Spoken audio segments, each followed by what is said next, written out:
அதே மாதிரி சத்தானது. செவ்வாய்க்கிழமை இன்னைக்கு நம்ம ராய் தோசை பார்க்க போறோம். அது எப்படி சரியான அளவுல நான் உங்களுக்கு சொல்லி கொடுக்க போறேன். வாங்க வீடியோக்குள்ள. இப்ப பாத்தீங்கன்னா இந்த ராய் தோசையை நம்ம ஊற வச்சு ஆட்டி தோசை ஊத்த வரையில நீங்க கண்டிப்பா இந்த வீடியோவை ஃபுல்லா பாருங்க. அப்பதான் உங்களுக்கு என்னன்னு புரியும். வாங்க போல வீடியோக்குள்ள. வாங்க இப்ப நம்ம ராய் தோசைக்கு ஊற வச்சிடலாம்.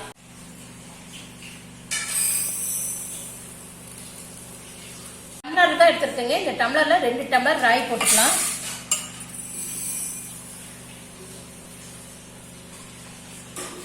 இப்போ நம்ம 2 டம்ளர் ராய் சேர்த்தியாச்சுங்க. அடுத்தது பார்த்தீங்கன்னா இட்லி குருணை நான் சேர்த்த போறேன். அது பார்த்தீங்கன்னா ஒரு 3/4 டம்ளருக்கு மேல எடுத்திருக்கேன். உளுந்து ஒரு 1/4 டம்ளர் எடுத்திருக்கேங்க. வெந்தயம் ஒரு டீஸ்பூன் எடுத்திருக்கேங்க. இப்போ இதே அளவுல நீங்க ஃபாலோ பண்ணிட்டு வந்தீங்கன்னா தோசை சூப்பரா வருங்க. இப்போ நம்ம ஊற வச்சிடலாம்.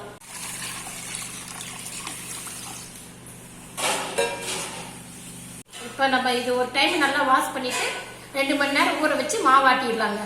இப்போ நம்ம 2 மணி நேரத்துக்கு முன்னாடி அரிசியும் ராகி உளுந்தெல்லாம் போட்டு ஊற வச்சதை இப்போ நம்ம கிரைண்டர்ல போட்டு அரைச்சு எடுத்துடலாங்க. இப்போ நம்ம இட்லி தோசையெல்லாம் ஊத்துற மாதிரி இருந்துச்சுன்னு வச்சுக்கோங்க. இதுல ராகி கம்புல இப்ப கிரைண்டர்ல அரைச்சு எடுத்தீங்கன்னா தான் அந்த இட்லி தோசையெல்லாம் வரும். இந்த மிக்சியில போட்டீங்கன்னா அந்த சூட்டுக்கு பாத்தீங்கன்னா தோசை மாத்திரம் தான் ஒரு இட்லி எல்லாம் வரவே வராது. அதனால நீங்க இதுலயே நீங்க போட்டு ட்ரை பண்ணுங்க. இதே மாதிரி நீங்க கிரைண்டர் ஆட்டி இட்லியோ தோசையோ ஊற்றி சாப்பிட்டீங்கன்னா எல்லாம் விரும்பி சாப்பிடுவாங்க. இதுக்கு பாத்தீங்கன்னா தொட்டுக்கருக்கு தக்காளி பஜ்ஜி சாப்பிடுங்க, சூப்பரா இருக்கு. தேங்காய் சட்னி. இப்ப நம்ம மாவு அரைச்சு ஒரு குண்டால மாத்தியாச்சுங்க. இப்ப கொஞ்சமா உப்பு போட்டு கலக்கலாம். ஏன்னா இந்த வெயிலுக்கு சீக்கிரம் புளிச்சு போயிடும். அப்புறம் பாத்தீங்கன்னா ஒரு 2-3 மணி நேரம் கழிச்சு நம்ம தோசை ஊத்தி காட்டுறோங்க. இப்ப நல்லா கையை விட்டு கரைச்சு வச்சிடலாங்க. ஒரு 3 மணி நேரம் கழிச்சு பாக்கலாம். என்னம்மா தோசை ரெடி ஆயிட்டு இருக்கா? ஆமாங்க, மத்தியானம் நம்ம ராய் தோசை ரெடி பண்ணி வச்சிடல. இப்ப நம்ம தோசை ஊத்தி காட்டிடலாங்க எப்படின்னு. ஓகேம்மா.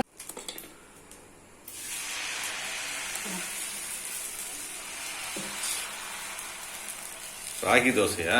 ராகி தோசைங்க.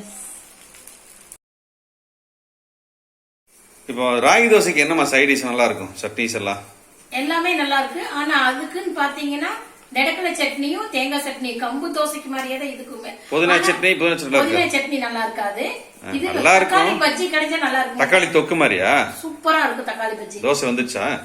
ரெடி ஆயிடுச்சுங்க. இப்போ நான் கொஞ்சம் ராய் தோசை பாத்தீங்கன்னா சாஃப்டா தான் ஊத்தி இருக்கேன். இதுவே நீங்க கொஞ்சம் மொறுமொறுன்னு ஊத்துனா கொஞ்சம் மாவுல தண்ணி கலக்கி ஊத்துனா நல்லா மொறுமொறுன்னு பேப்பர் மாதிரி வரும். இப்ப சூப்பரா தோசை ரெடி ஆயிடுச்சுங்க. நம்ம இப்ப இதை எடுத்துடலாம். உடம்புக்கு ஆரோக்கியமான ஒரு உணவு தான் செஞ்சிருக்கேன். சத்தான ஒரு ராய் தோசை ரெடி ஆயிடுச்சு. பாத்தீங்கன்னா இப்ப பாருங்க, நான் புளி சட்னி கொஞ்சம் அரைச்சிருக்கேன், தேங்காய் சட்னி கொஞ்சம் அரைச்சிருக்கேன். கூடவே கொஞ்சம் மத்தியானம் வச்ச சாம்பார் இருந்தது, அதையும் வச்சிருக்கேன்.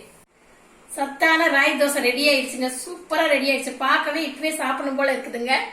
இந்த வீடியோ பிடிச்சிருந்தா லைக், ஷேர் பண்ணுங்க, கமெண்ட் பண்ணுங்க. மறக்காம உடுமலை ஃபுட் பாயிண்ட்க்கு சப்ஸ்கிரைப் பண்ணுங்க. பாய்.